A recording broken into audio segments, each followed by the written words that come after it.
नमस्कार दोस्तों, मैं रवि कुमार झा आप सभी का स्वागत करता हूं बीएचयू वर्ल्ड के इस ऑनलाइन लर्निंग प्लेटफॉर्म पे।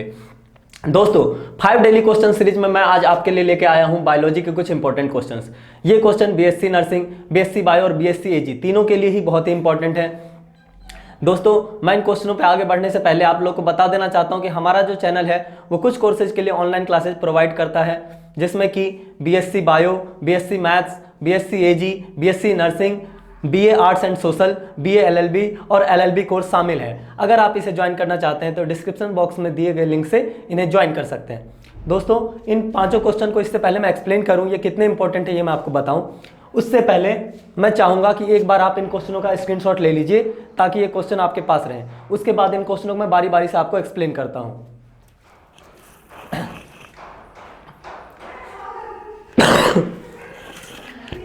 ठीक है दोस्तों, फिर हम आगे बढ़ते हैं अपने क्वेश्चन की तरफ। तो हम चलते हैं अपने क्वेश्चन नंबर 1 पे। क्वेश्चन नंबर 1 हमारा क्या कहता है ये जान लेते हैं।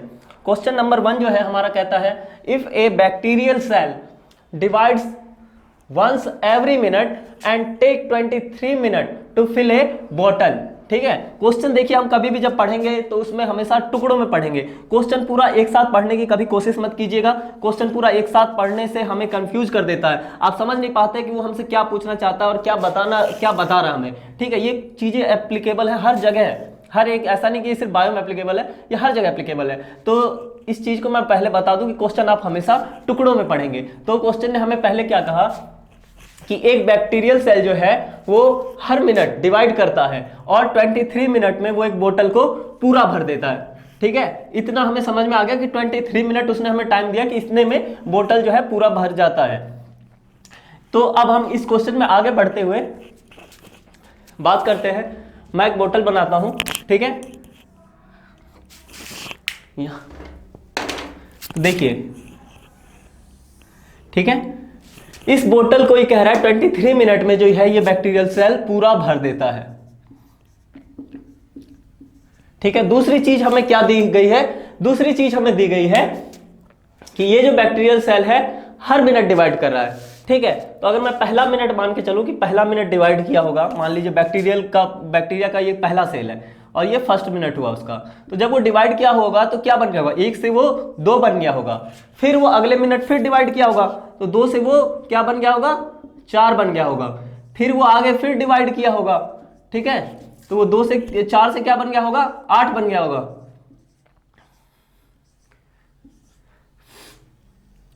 8 सेल बन गए होंगे इस तरह के। तो यही बस मैं आपको बताना चाहता हूं, हर मिनट में क्या हो जा रहा है, अपने पिछले नंबर का दुगना हो जा रहा है। ठीक है, उसका नंबर डबल हो जा रहा है। तो इसने कहा 23 मिनट में पूरा भर जाता है, यहां तक कंप्लीट हो जाता है। अब जस्ट सोचिए कि पूरा भरने से पहले क्या रहा होगा, वो आधा रहा होगा, क्योंकि अगर मैं इसको मान लीजिए 4 हिस्सों में बांट देता हूं, 1 2 3 4, तो मान लीजिए पहले मिनट में ये इतना था, तो इसके दूसरे मिनट में क्या हो जाएगा, क्योंकि सारे के सारे सेल डिवाइड हो गए, डबल हो जाएंगे, तो क्या होगा, ये अगर मैं 1/4 था तो क्या हो जाएगा, 1/2 हो जाएगा। ठीक है, इसी तरह से वो अगले मिनट में अगर 1/2 है तो हाफ से सीधा क्या हो जाएगा, फुल। तो आपको बस यही इस क्वेश्चन में समझना था।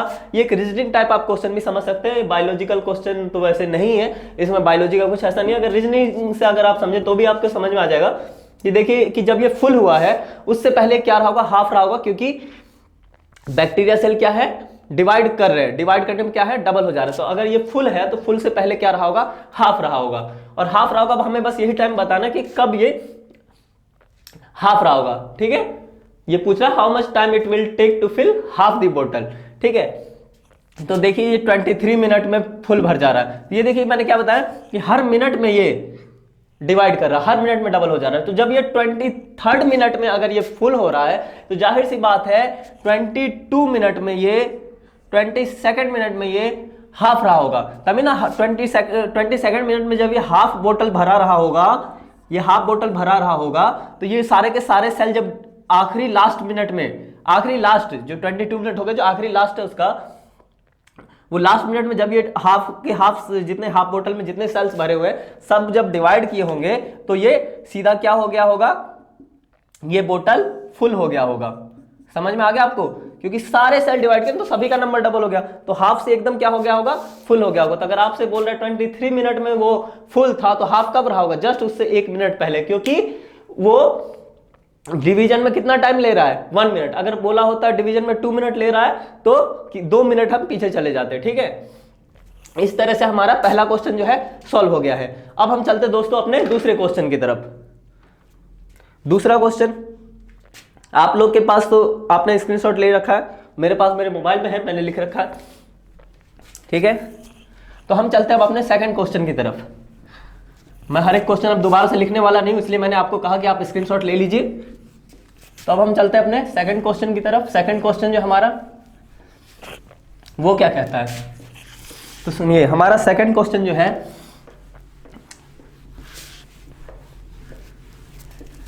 हमारा सेकंड क्वेश्चन हमसे क्या कह रहा है,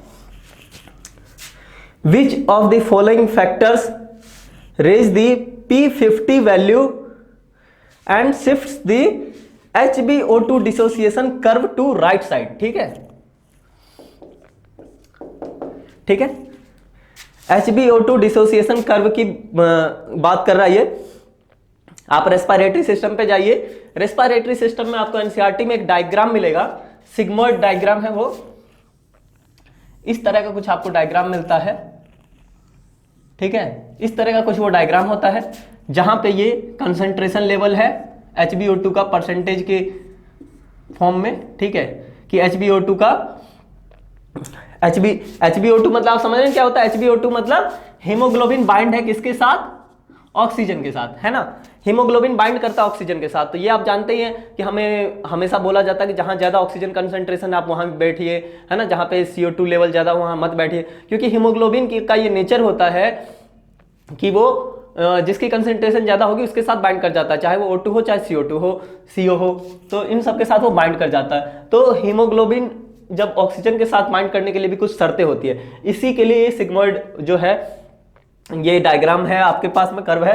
तो इसमें मैं इस तरफ जो है हम लोग क्या लिखेंगे, HbO2 का सैचुरेशन परसेंटेज, मतलब हीमोग्लोबिन जो है ऑक्सीजन से जुड़ रहा है जो, तो मान लीजिए एक टैक्सी में 5 लोग बैठ सकते हैं, तो 1 लोग बैठे तो वो कितना परसेंट सैचुरेट है टैक्सी, 20%। 2 लोग बैठे तो कितना हो गया, 40 हो गया। 3 लोग बैठे तो 60 हो गया। जब 5 लोग बैठ जाएंगे तो कितना हो जाएगा, 100% हम कह देंगे कि टैक्सी सैचुरेट हो चुका है। अब उसमें नहीं किसी को बिठाया जा सकता, पूरी तरह से उसकी सीटें जो है फुल हो चुकी है। तो इसी तरह से हीमोग्लोबिन भी है, हीमोग्लोबिन के पास सीट्स हैं जिन पे ऑक्सीजन बाइंड करता है, तो ऑक्सीजन कितना परसेंटेज उससे बाइंड किया है उसी के बेस पे ये कर्व है। तो मैंने माना कि इधर 10% ऑक्सीजन जो है वो हीमोग्लोबिन से बाइंड है। ठीक है, ये सैचुरेशन ऑफ ऑक्सीजन बाइंडिंग है हीमोग्लोबिन के साथ। इस तरफ मैंने y एक्सिस पे मैंने परसेंटेज ले लिया सैचुरेशन का, और x एक्सिस पे हम क्या ले लेंगे, x एक्सिस पे हम ले लेंगे प्रेशर, किसका, पार्शियल प्रेशर ले लेंगे हम किसका, ऑक्सीजन का। ठीक है, तो ऑक्सीजन का पार्शियल प्रेशर हम ले लेंगे, जैसे mm ऑफ Hg में किसका है, ये PO2 का है। जब भी आपको PO2 PCO2 कुछ भी ऐसा आप केमिस्ट्री में भी पढ़ते होंगे तो आप जानते हैं कि पार्शियल प्रेशर होता है ये किसी इंडिविजुअल, जैसे कि इस कमरे में क्या है, बहुत सारी गैसेज हैं, लेकिन जो सारी गैसेज हैं तो इस प्रेशर में सबका योगदान है, पर पर्टिकुलरली हम एक गैस का अगर हम बात करें कि उसका कितना योगदान है, तो उसके लिए हम क्या टर्म यूज करते हैं, पार्शियल प्रेशर। ठीक है, तो पार्शियल प्रेशर ऑफ ऑक्सीजन हम एक्स एक्सिस पे ले रहे हैं, और वाई एक्सिस पे हमने क्या ले लिया, सैचुरेशन ले लिया हीमोग्लोबिन के साथ में। तो देखिए ये कह रहा है क्वेश्चन हमसे क्या कह रहा है, which of the following factors are raise the P50 value. तो सबसे पहले हमें P50 जानना है कि P50 क्या है। P50 वो पार्शियल प्रेशर है जिसपे कि हीमोग्लोबिन ऑक्सीजन के साथ 50% सैचुरेट हो जाता है। ठीक है, ये आपको समझना है बस। P50 का ऐसे P30 बोल देगा, इसका क्या मतलब होगा कि ऑक्सीजन जो है हीमोग्लोबिन को 30% सैचुरेट कर चुका है, हीमोग्लोबिन 30% सैचुरेटेड है, तो हम कहेंगे P30। इस तरह P50 की बात की जा रही है यहाँ। तो P50 मतलब क्या हो गया कि हीमोग्लोबिन 50% सैचुरेटेड हो गया है, ठीक है। तो हीमोग्लोबिन 50% सैचुरेशन की हम बात करते हैं तो उसमें हमें क्या है, पार्शियल प्रेशर। तो देखिए अगर मैंने कहा पार्शियल प्रेशर ऑक्सीजन का ज्यादा होगा तो क्या होता है, ऑक्सीजन के साथ बाइंड कर जाएगा हीमोग्लोबिन। तो इसके कुछ फैक्टर होते हैं, जैसे कि देखिए अब हम चलते हैं सीधा ऑप्शन अपने ऑप्शन की तरफ, उसके बाद मैं आपको ये सिग्मोइड जो है कर्व समझाता हूं। तो कह रहा है राइज इन PCO2 मतलब पार्शियल प्रेशर ऑफ CO2 अगर बढ़ जाए तो ये जो है किधर, ये पूछ रहा है हमसे जो ये है शिफ्ट होना चाहिए किधर की तरफ, राइट की तरफ। और हमसे इसने 4 ऑप्शन हमें दे रखा है कि किस में ये राइट की तरफ शिफ्ट होगा, ठीक है। तो सबसे पहले देखिए जैसे ही अगर CO2 का पार्शियल प्रेशर बढ़ता है तो हीमोग्लोबिन की जो है टेंडेंसी बढ़ जाएगी किसके लिए, CO2 के लिए, क्योंकि जिसका पार्शियल प्रेशर ज्यादा होगा वो उससे उसकी बाइंडिंग टेंडेंसी ज्यादा हो जाती है, ठीक है। तो देखिए होता क्या है हाँ ये देखिए, तो होगा क्या, जैसे ही पार्शियल प्रेशर ऑफ PCO2 बढ़ेगा तो क्या होगा, हीमोग्लोबिन किससे बाइंड करने लग जाएगा, CO2 से, ऑक्सीजन से बाइंड छोड़ देगा, ऑक्सीजन से टूटने लग जाएगा। तो उसके लिए क्या हो जाएगा, ये जो हमारा कर्व है किधर शिफ्ट हो जाएगा, राइट साइड की तरफ। कैसे हो जाएगा, क्योंकि पार्शियल प्रेशर राइट की तरफ जाने पे बढ़ रहा है, ठीक है, राइट की तरफ जाने पे बढ़ रहा है। तो डिसोसिएशन कर्व जो है हमारा ये इधर बढ़ेगा। क्यों बढ़ेगा, क्योंकि पार्शियल प्रेशर इधर बढ़ेगा। पार्शियल प्रेशर CO2 का, इसने क्वेश्चन हमें कहा CO2 का बढ़ रहा है, अब क्या है उसकी टेंडेंसी CO2 के लिए हो गई, बढ़ गई। तो हमें क्या है उसकी टेंडेंसी किसके लिए बढ़ानी है, ऑक्सीजन के लिए, ऑक्सीजन के लिए बढ़ानी है। तो कर्व क्या करता है, ये कर्व इधर शिफ्ट होगा क्योंकि पार्शियल प्रेशर उसे अब ऑक्सीजन का ज्यादा चाहिए। जब ऑक्सीजन का CO2 से वापस ज्यादा हो जाएगा तो फिर से वो ऑक्सीजन से बाइंड कर जाएगा। इसीलिए अभी क्या होगा, इस समय क्या होगा, इसका डिसोसिएशन स्टार्ट हो जाएगा क्योंकि PCO2 क्या है, बढ़ रहा है, PCO2 बढ़ रहा है, इसीलिए कर्व किधर शिफ्ट होएगा, राइट की तरफ, ताकि O2 का प्रेशर बढ़े और O2 से बाइंडिंग इसकी बढ़ जाए। समझ में आया, ठीक है। अब हम चलते हैं नेक्स्ट ऑप्शन। नेक्स्ट ऑप्शन क्या कह रहा है, फॉल इन टेम्परेचर। तो देखिए जैसे ही टेम्परेचर घटता है तो ऑक्सीजन का जो पार्शियल प्रेशर है वो बढ़ता है। जब भी टेम्परेचर घटेगा तो ऑक्सीजन का पार्शियल प्रेशर बढ़ जाता है। आप देखेंगे ठंडे पानी में जो होता है ऑक्सीजन की क्वांटिटी, ऑक्सीजन का पार्शियल प्रेशर ज्यादा होता है और गर्म पानी में उसका क्वांटिटी कम हो जाता है। तो इसीलिए जब भी टेम्परेचर कम होगा तो ऑक्सीजन का पार्शियल प्रेशर क्या होगा, बढ़ जाएगा। तो ऑक्सीजन का पार्शियल प्रेशर जब बढ़ जाएगा तो सोचिए, तब जब पार्शियल प्रेशर ऑलरेडी बढ़ा हुआ है, टेम्परेचर कम मतलब क्या, ऑक्सीजन का पार्शियल प्रेशर ज्यादा। आपको बस यही करना है, आपको और कुछ नहीं सोचना है। ऑप्शन आपसे कुछ भी कहे, आपको बस ये सोचना है कि मेरा HbO2 कैसे बने, ठीक है। उसने पहले ऑप्शन में कहा कि CO2 बढ़ रहा है, इसका मतलब वो CO2 से बाइंड करवाना चाह रहा है हीमोग्लोबिन को, पर आपको किससे करवाना है, O2 से बाइंड करवाना है। तो आप देख लीजिए O2 से बाइंड किधर की तरफ होगा। तो जब CO2 का प्रेशर बढ़ रहा है तो इसका मतलब हमें O2 से बाइंड कराने के लिए क्या करना था, O2 का प्रेशर बढ़ाना था। तो O2 का प्रेशर बढ़ाने के लिए हमने क्या किया, इसको राइट साइड शिफ्ट किया। राइट साइड में पार्शियल प्रेशर इसका O2 का बढ़ रहा है, इसलिए हमने राइट साइड शिफ्ट करा दिया, तो वो वापस से जो है O2 से बाइंड कर जाएगा। तो यही हमें हर ऑप्शन में सोचना है। अब सेकंड ऑप्शन कह रहा है हमसे फॉल इन टेम्परेचर। टेम्परेचर गिरा तो वैसे ही PO2 बढ़ गया, पार्शियल प्रेशर ऑक्सीजन का बढ़ गया। तो हमें क्या प्रेशर बढ़ाने की जरूरत है, नहीं। तो ये जो कर्व है किधर शिफ्ट हो जाएगा, लेफ्ट साइड की तरफ, ठीक है। ये कर्व किधर हो जाएगा, ये मेरा राइट साइड है, ये लेफ्ट साइड है, तो किधर शिफ्ट हो जाएगा, लेफ्ट साइड की तरफ, क्योंकि पार्शियल प्रेशर ऑलरेडी बढ़ गया टेम्परेचर के गिरने से। तो ये जो कर्व है ये इधर चला जाएगा क्योंकि अभी इसे ज्यादा पार्शियल प्रेशर की जरूरत नहीं है, ठीक है। थर्ड ऑप्शन है राइज इन H+। जानते हैं, है ना, प्रोटॉन की बात कर रहा है। प्रोटॉन क्या एसिडिटी के लिए एसिडिक इन्वायरमेंट क्रिएट करेगा। तो आप तो इतना तो जानते ही होंगे केमिस्ट्री में पढ़ के कि जब भी H+ बढ़ता है मतलब pH की वैल्यू घट जाती है, क्योंकि pH के लिए हम क्या फॉर्मूला लिखते हैं, pH - log H+ कंसेंट्रेशन, ठीक है, हम लोग ये लिखते हैं। तो इतना आपके समझ में आ गया, ठीक है। क्या हो जाएगा, partial pressure of PO2 temperature के डाउन होने से ऑलरेडी क्या है, बढ़ चुका है। तो ये ग्राफ क्या है, इसको आगे राइट साइड शिफ्ट करने की जरूरत नहीं है। तो ये किधर शिफ्ट कर जाएगा, लेफ्ट साइड की तरफ। पर हमसे क्वेश्चन किसके बारे में पूछ रहा है कि ग्राफ जो है हमारा वो किधर शिफ्ट करना चाहिए, राइट साइड। तो ये हमारा जो है सेकंड ऑप्शन जो है हमारा गलत है, फर्स्ट ऑप्शन हमारा सही निकला। ठीक है, अब हम थर्ड ऑप्शन पे जाते हैं कि राइज इन H+। ठीक है, H+ बढ़ेगा, H+ बढ़ेगा तो देखिए H+ के बढ़ने से क्या होगा, pH बढ़ेगा। ठीक है, H+ के बढ़ने से pH घटेगा, क्योंकि pH का फॉर्मूला क्या होता है, minus log H ion concentration. तो H आयन कंसंट्रेशन जितना ज्यादा होगा pH उतना ही कम आएगा हमारा। ठीक है, तो H+ कंसंट्रेशन का बढ़ना या pH का घटना एक ही बात होती है। क्वेश्चन आपसे घुमा के दे सकता है, वो कभी कह देगा H+ कंसंट्रेशन बढ़ गया है, कभी कहेगा pH घट गया है। ठीक है, तो इस तरह से वो क्वेश्चन दे देगा। तो मैं बता दूं आपको कि H+ कंसंट्रेशन बढ़ता है तो भी जो है हीमोग्लोबिन की ऑक्सीजन से बाइंडिंग टेंडेंसी घट जाती है, वो टूटने लग जाता है। ठीक है, तो हमें अगर कभी भी उसको बाइंड करवाना है तो हमें pH जो है ज्यादा चाहिए या फिर H+ कम चाहिए। H+ जितना कम रहेगा उतना ही ज्यादा अच्छा है। ठीक है, तो H+ आयन ज्यादा होने से क्या हो जाएगा, पार्शियल प्रेशर ऑक्सीजन का घट जाएगा, जिसके कारण वो टूटने लग जाएगा। तो अब ये जो कर्व है ये अपने आप को किधर शिफ्ट करेगा, राइट साइड की तरफ, क्योंकि इसे ज्यादा प्रेशर किधर मिलेगा, राइट साइड। क्योंकि H+ ने पार्शियल प्रेशर ऑक्सीजन का घटा दिया तो अब उसे बढ़ाने के लिए किधर शिफ्ट कर जाएगा, राइट साइड की तरफ। ठीक है, तो थर्ड ऑप्शन हमारा सही हो गया।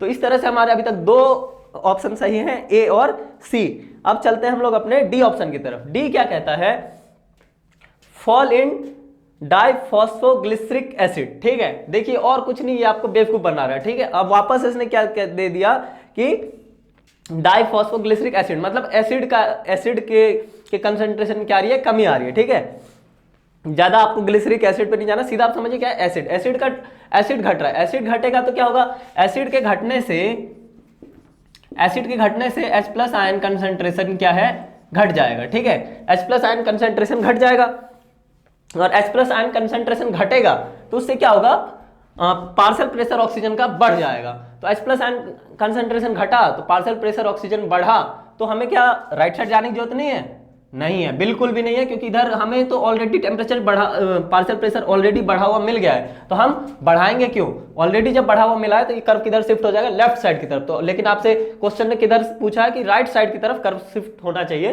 तो ऑप्शन डी भी क्या है, गलत है। इस तरह से इस क्वेश्चन के दो ऑप्शन सही थे, ए और सी। ठीक है, अब हम चलते हैं हमारे नेक्स्ट क्वेश्चन की तरफ। थर्ड क्वेश्चन क्या कहता है हमारा, थर्ड क्वेश्चन कहता है हमारा,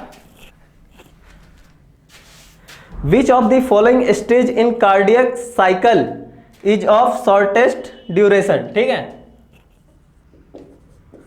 कार्डियक साइकिल की बात कर रहा है ये कि कार्डियक साइकिल में शॉर्टेस्ट ड्यूरेशन वाला कौन सा है। ठीक है, आपसे पहला दिया है आर्टियल डायस्टोल, सेकंड दिया ज्वाइंट डायस्टोल, थर्ड दिया आर्टियल सिस्टोल, फोर्थ दिया वेंट्रिकुलर डायस्टोल। ठीक है, सबसे पहले हम कार्डियक साइकिल बना लेते हैं। कार्डियक साइकिल देखिए, कार्डियक साइकिल में आपको बता दूं टोटल 0.8 सेकंड का होता है, क्योंकि हमारा दिल 1 मिनट में कितनी बार धड़कता है, 72 बार। तो इस तरह से आप अगर जब 1 मिनट को मतलब 60 सेकंड को 72 से डिवाइड करेंगे तो आता है 0.8 सेकंड। तो 0.8 सेकंड जो है हमारा एक साइकिल चलता है। ठीक है, एक साइकिल हमारा 0.2 से 0.4 सेकंड। ठीक है,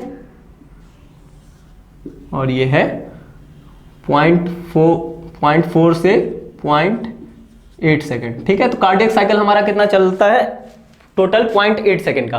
0.8 सेकंड को मैंने 3 भागों में डिवाइड किया है। क्यों किया है ये अभी मैं आपको बताऊंगा। तो ये जो हमारा हार्ट है, ठीक है, हार्ट के चैम्बर है, ठीक है, ये वेंट्रिकल है, ये ऑरिकल है। ठीक है, राइट लेफ्ट, अभी हम उसकी बात नहीं कर रहे हैं। तो पहला ऑप्शन हमारा क्या कह रहा है कि आर्टियल डायस्टोल। ठीक है, आर्टियल डायस्टोल। तो ऑरिकल की हम बात करें तो वो 0.1 सेकेंड जो है सिस्टोल में टाइम लेती है। ठीक है, सिस्टोल में, ठीक है, वो सिस्टोल में टाइम लेती है, वो सिस्टोल होती है। जब वो सिस्टोल होंगी तो ब्लड किस में आ जाएगा, जैसे ही वो सिस्टोल होंगी तो ऑरिकल से ब्लड किस में आ जाता है, वेंट्रिकल में, ये आप जानते हैं। फिर वो क्या होती है, डायस्टोल हो जाती है, खुल जाती है। तो इधर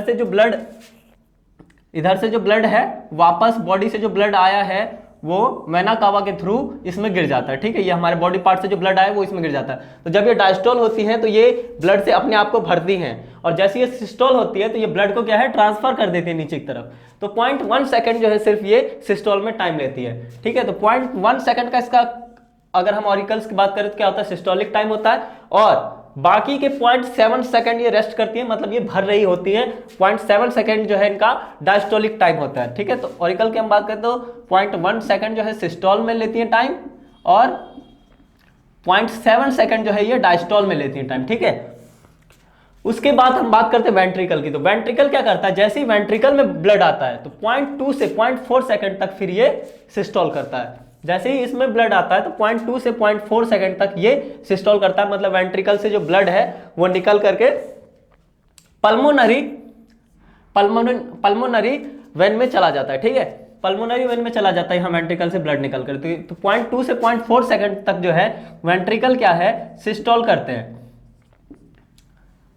0.2 से 0.4 सेकंड, कितना सेकंड हो गया टोटल, 0.2 से 0.4, 0.2, 0.3, 0.4, मतलब टोटल 0.3 सेकंड जो है ये जो है वेंट्रिकल जो है सिस्टोल करता है।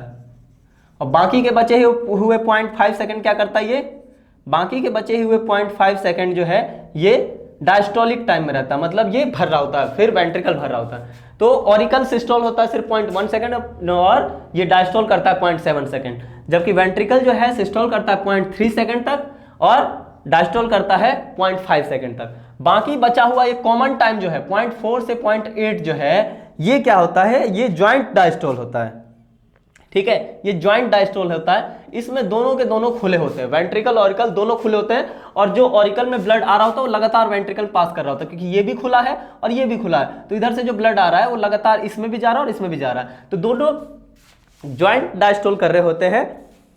अब हमारा जो क्वेश्चन है वो पूछ रहा है हमसे, ये मैंने आपको सारी चीज समझा दी। अब हम अपने क्वेश्चन पे आते हैं, क्योंकि क्वेश्चन अब सॉल्व करना आसान हो जाएगा। पूछ रहा विच of the following stage in cardiac cycle is of shortest duration. तो शॉर्टेस्ट ड्यूरेशन सबसे कम क्या है 0.1 सेकंड का। तो 0.1 सेकंड किसका है, हमारा आर्ट्रियल सिस्टोल का। तो देख लिया आर्ट्रियल सिस्टोल कौन सा ऑप्शन है, थर्ड ऑप्शन हमारा। तो आंसर क्या चला जाएगा हमारा थर्ड, ठीक है। इसी के साथ हमारा तीसरा क्वेश्चन जो है कंप्लीट हुआ। अब हम चलते हैं अपने नेक्स्ट क्वेश्चन, फोर्थ क्वेश्चन की तरफ। फोर्थ क्वेश्चन जो है,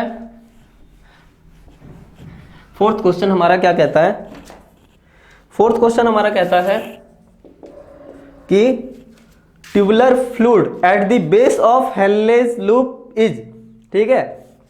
हेनले लूप, तो हेनले लूप हम सबसे पहले बना लेते हैं, ठीक है। ये क्या होता है, पीसीटी होता है, और फिर ये आगे डीसीटी, और फिर ये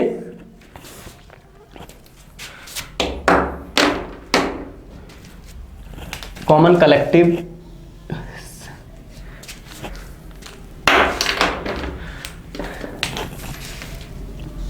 उसके बाद ये क्या होता है सीटी होता है, कलेक्टिंग ट्यूब, ठीक है। ये क्या होता है हमारा पीसीटी होता है, ये डीसीटी होता है। तो इस तरह से हम बात करेंगे अभी इसके कंसंट्रेशन की।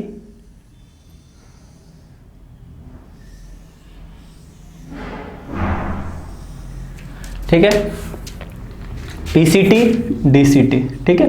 अब हम हेनले लूप की बात करते हैं। तो हेनले लूप में देखिए होता क्या है, ये हमारा ये नेफ्रॉन्स जो हैं ये मेडुला में धसे होते हैं, मेडुला में धसे होते हैं। तो इनका जो ऊपरी हिस्सा ये पीसीटी और डीसीटी ये बाहर होता है, ये बाहर की तरफ होता है, और ये मेडुला में धसे होता है ये नीचे का हिस्सा। तो क्या होता है ऊपर का कंसंट्रेशन जो है वो कम होता है, वो 300 ऑस्मोल होता है, ठीक है। और नीचे की तरफ जाते हुए लगातार बढ़ता चला जाएगा, ठीक है, लगातार बढ़ता चला जाता है। यहाँ नीचे आते आते क्या हो जाता है 1200 ऑस्मोल हो जाता है। नीचे की तरफ लगातार कंसंट्रेशन बढ़ता है। अब क्यों बढ़ता है वो मैं आपको बता देता हूँ थोड़ा सा जल्दी में। देखिए होता क्या है, पीसीटी में सबसे पहले क्या निकलेगा, पीसीटी में यहाँ से क्या होता है आयंस और वाटर दोनों का एब्जॉर्प्शन हो जाता है, दोनों एब्जॉर्ब होकर के हमारे बॉडी में आ जाते हैं, ठीक है। तो जैसे ही किसी भी चीज से आप वाटर निकालते हैं तो जाहिर सी बात है उसका कंसंट्रेशन बढ़ता है। तो उसका कंसंट्रेशन बढ़ा, नीचे की तरफ आप जाएंगे तो सिर्फ और सिर्फ वाटर का जो है एब्जॉर्प्शन होता चला जाता है, तो वाटर लगातार और निकलता जाएगा तो और कंसंट्रेशन बढ़ता जाएगा।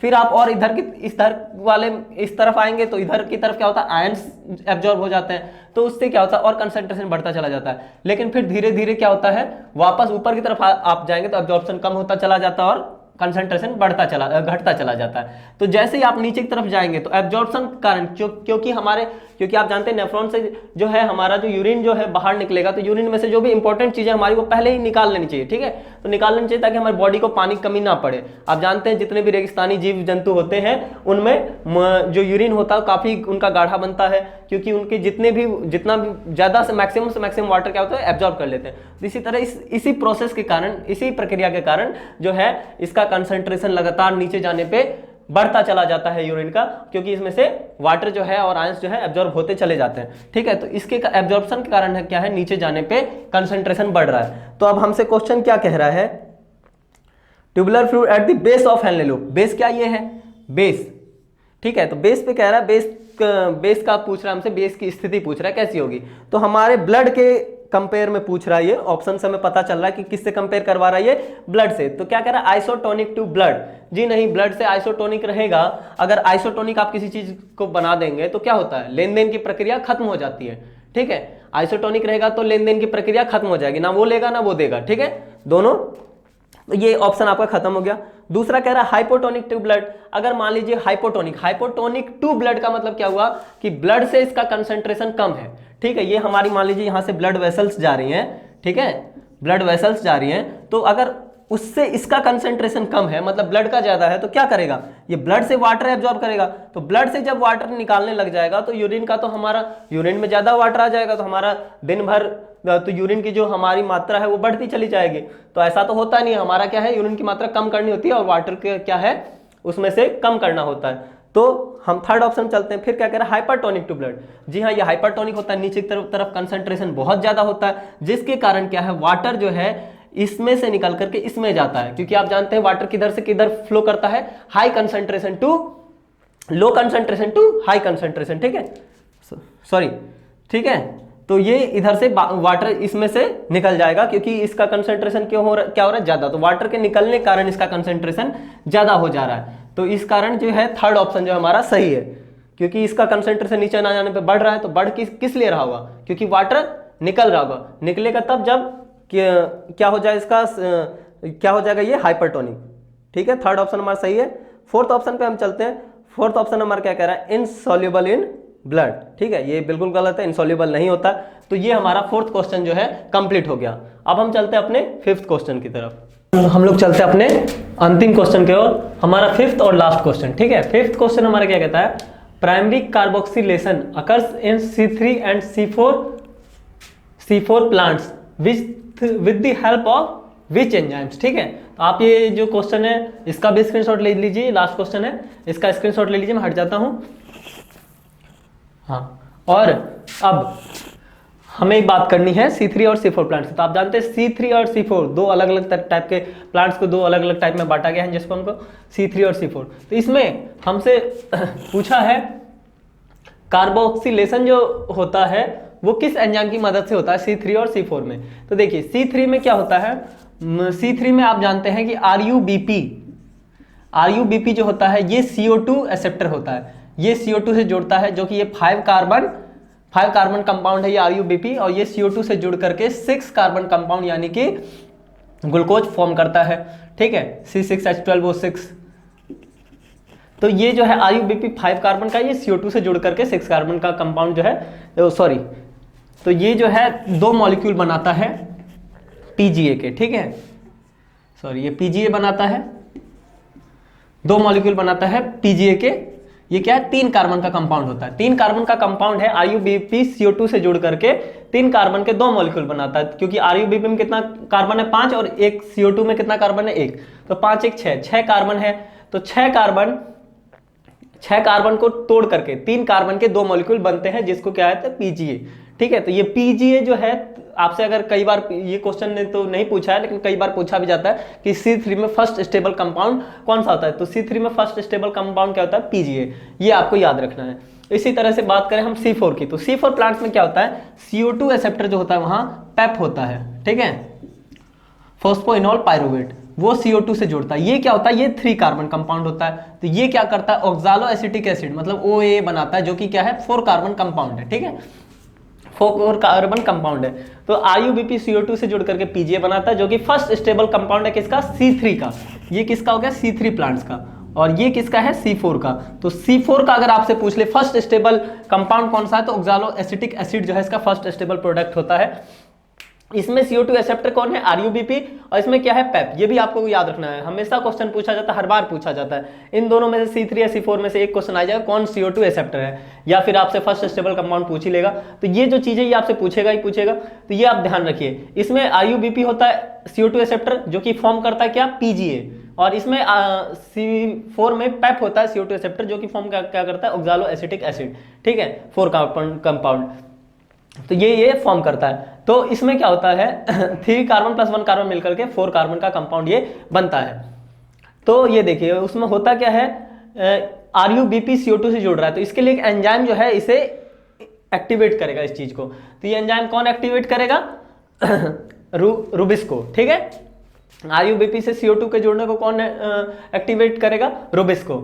तो RuBp से CO2 को रुबिस्को करेगा, और पेप से CO2 को पेपकेज, क्योंकि देखिए एंजाइम जो है उसके रिएक्टेंट के नाम के बेस पे ही होता है। तो RuBp से अगर CO2 को जोड़ना है तो उस एंजाइम, तो कौन सा एंजाइम उसे प्रमोट करेगा, रुबिस्को, और इसको क्या करेगा, पेपकेज। तो यही आपसे क्वेश्चन ने पूछा है, primary carboxylation occurs in C3 and C4 plants with the help of which enzymes, ठीक है। तो पहले किसके बारे में पूछा, C3, ये भी क्वेश्चन में हमेशा ध्यान रखिएगा, पहले किसका नाम लिया, तो C3। तो C3 में कौन है, रुबिस्को। तो रुबिस्को को हम RuBp कार्बोक्सिलेज भी कहते हैं, ये भी ध्यान रखिएगा, रुबिस्को को हम RuBp कार्बोक्सिलेज भी कहते हैं। तो हमें क्या मिल गया, ये फर्स्ट ऑप्शन तो हमारा हट गया, सेकंड हो सकता है, थर्ड हो सकता है, फोर्थ हट गया, तो 2 ऑप्शन हमारे हट गए। हमेशा एग्जाम में क्या करना है, आपको ऑप्शंस काट के चलना है, इससे क्वेश्चन में टाइम बचता है, हम जल्दी अपना आंसर निकाल लेते हैं। तो RuBp कार्बोक्सिलेज, उसके बाद क्या बचा है, पेपकेज को हम क्या कहते हैं, पेप कार्बोक्सिलेज भी कहते हैं। तो पेपकेज को पेप कार्बोक्सिलेज भी कहते हैं, तो हमारा क्या जाएगा, पेप कार्बोक्सिलेज। तो ऑप्शन हमारा थर्ड जो है वो सही हो जाता है। इसी के साथ ये 5 क्वेश्चन हमारे समाप्त हुए। मैं आशा करता हूं आपको ये 5 क्वेश्चन पसंद आए होंगे, आपने इसे अच्छे से समझा होगा। ये क्वेश्चंस आपको कैसे लगे, आपके एग्जाम में आपकी के हेल्प करने में आपको मददगार लगे या नहीं लगे, ये सभी चीज़ें आप हमें हमारे कमेंट बॉक्स में बताइए कि हमारा वीडियो आपको कैसा लगा। और इस वीडियो को अगर ये वीडियो आपको पसंद आया है तो इसे लाइक करिए, हमारे चैनल को सब्सक्राइब कीजिए, और हमारे साथ जुड़े रहने के लिए धन्यवाद।